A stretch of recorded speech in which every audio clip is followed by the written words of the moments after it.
बेटा हमारे टिकट करवा दो। सुशीला जी, अरे आपको किसने कह दिया कि हम अपना मकान बेचने वाले हैं?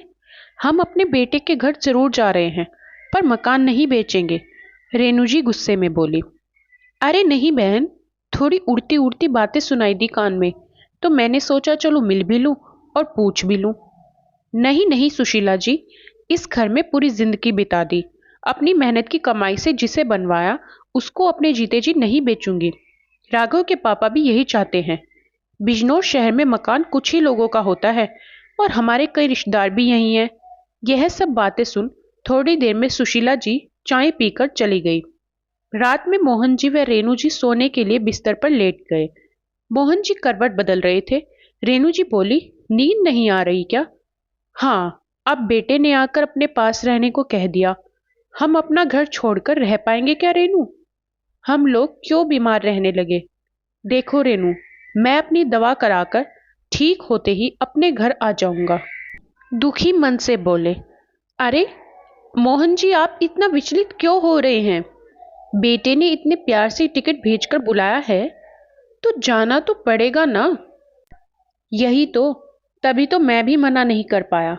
कल का टिकट है। मोहन जी भारी मन से बोले। अपने सारे जरूरी सामान रख लो रेणु। थोड़ी देर में मोहन जी ने पूछा। हाँ रख लिया, और अपने लड्डू गोपाल जी भी। शादी के बाद से मैं अभी तक उनकी सेवा कर रही थी, इसलिए उनको भी अपने साथ रख लिया। इन्होंने ही मेरी जिंदगी इतने आराम से बिना कोई विपदा के चलाया है। अगले दिन की ट्रेन पकड़कर रेणु जी व मोहन जी अब ना जाने कब तक के लिए अपने घर को छोड़ बेटे के घर दिल्ली रहने के लिए चले गए। राघव ने दिल्ली शहर में एक 3 कमरे का फ्लैट ले रखा था। उसमें राघव, अवनी व उनके 2 प्यारे प्यारे बच्चे रहते थे, आंचल और विशाल। जब दोनों छोटे थे तो साथ रहते थे, पर अब गेस्ट रूम खाली रहने से दोनों ने एक एक कमरे ले लिए थे।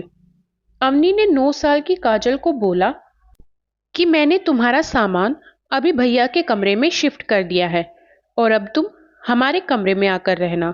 पर मम्मा, अब तो मैं बड़ी हो गई, मैं कई महीने से वहां रह रही थी। कोई बात नहीं बेटा, अब आपके दादा दादी रहेंगे वहां। ठीक है मम्मा, मैं आपके कमरे में आ जाऊंगी। आंचल अवनी के साथ रहना शुरू कर दी। राघव और अवनी दोनों एक ही ऑफिस में काम करते थे। वह सुबह निकल जाते और शाम तक वापस आते। घर में काम वालों की कमी नहीं थी। सफाई, बर्तनों, खाने के लिए अवनी ने काम वाली बाई लगा रखी थी।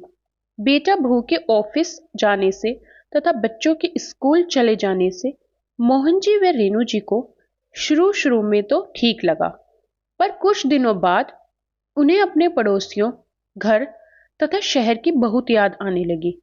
बड़े शहरों में लोग ज्यादा बिजी होने से आसपास के लोगों से मिलने नहीं आते। यहाँ यही लाइफस्टाइल है, अकेले रहना।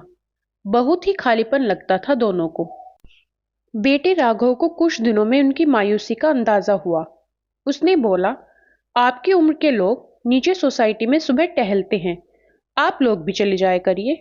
अगले दिन से दोनों लोग वॉक पर जाने लगे। धीरे धीरे उनके दोस्त बनने लगे तथा उनका मन लगने लगा। एक दिन मोहन जी अपने कुछ दोस्तों को लेकर घर आ गए। राघव घर से ही ऑफिस का काम कर रहा था। उसने देखा कई लोगों को पापा लेकर आ गए घर में, और सब बहुत ही शोरगुल कर रहे थे, जिससे उसको ऑफिस के काम में तथा बच्चों की ऑनलाइन पढ़ाई जो चल रही थी उसमें दिक्कत होने लगी। उसे यह बिल्कुल भी अच्छा नहीं लगा। 2-4 बार ऐसे और होते ही उसने पापा से बोल दिया, पापा आप इन लोगों से नीचे ही मिल लिया करें, ऊपर लाने की कोई जरूरत नहीं। यहाँ कोई किसी को अपने घर नहीं बुलाता। पर बेटा, अब ऐसे ही तो हमारा समय बीतेगा। जब हम उन्हें बुलाएंगे तभी तो वह हमें बुलाएंगे। नहीं पापा, यह सब छोटे शहर में ही होता है। बड़े शहरों में लोग अपने काम से काम रखते हैं। वैसे भी बिजनौर में आसपास सारे अपने रिश्तेदार होने से वह अक्सर आकर मिल लिया करते थे। आपको लोगों से जितना मिलना है आप नीचे ही मिले या फोन पर बात कर लिया करिए। राघव इस तरह से उखड़कर बोला। मोहन जी व रेनू जी को बिल्कुल भी अच्छा नहीं लगा। उस रात वह दोनों ठीक से सो नहीं पाए। उन्हें लग रहा था गलत तो नहीं किया। उनका मन किया कि जल्द अपने घर चले जाएं, पर सोचा कि अभी कहेंगे तो बेटे को बुरा लगेगा। रेनू जी का भी मन कम लगे। ना करने को कोई काम, ना किसी से मिलना जुलना, बस फोन पर ही अपने रिश्तेदारों और दोस्तों से बातों में लगी रहती। एक दिन फोन पर बात कर रही थी। अवनी ने सुन लिया। बाद में उसने भी टोकते हुए बोली, मेरे घर की बात आप किसी को भी ना बताया करें। रेनू जी भी मायूस रह गई। बहुत बंधापन व अनजानापन लगने लगा था उस घर में। ऐसा लगा कि खूब सुख सुविधा तो है, पर अपनी इच्छाओं पर किसी ने लगाम लगा दिया हो। तभी एक दिन लैंडलाइन पर बिजनौर, जहां उनका घर था, वहां से फोन आया। सौभाग्य से राघव के व्यस्त होने से मोहन जी ने फोन उठा लिया। फोन करने वाले ने बताया कि मैं प्रॉपर्टी डीलर बोल रहा हूँ। आपके मकान के बहुत अच्छे दाम मिल रहे हैं राघव जी। मैं मोहन बोल रहा हूँ, राघव के पापा ने बोला। प्रॉपर्टी डीलर बोला, मुझे राघव जी से बात करनी है। मोहन जी बोले, कौन से मकान की बात कर रहे हो? अरे, जो लहराबीर में है, राघव जी ने बोला। था कस्टमर ढूंढने के लिए। बहुत ही मोटी पार्टी मिली है। सुनते ही मोहन जी को मानो काटो तो खून नहीं। उनकी जान बसती थी उस मकान में। उन्होंने तुरंत गुस्से से तेज आवाज में बोला, नहीं, हमें कोई मकान नहीं बेचना, कह फोन काट दिया। उनकी तेज आवाज से राघव व रेणु जी दौड़ते हुए आए। क्या हुआ पापा?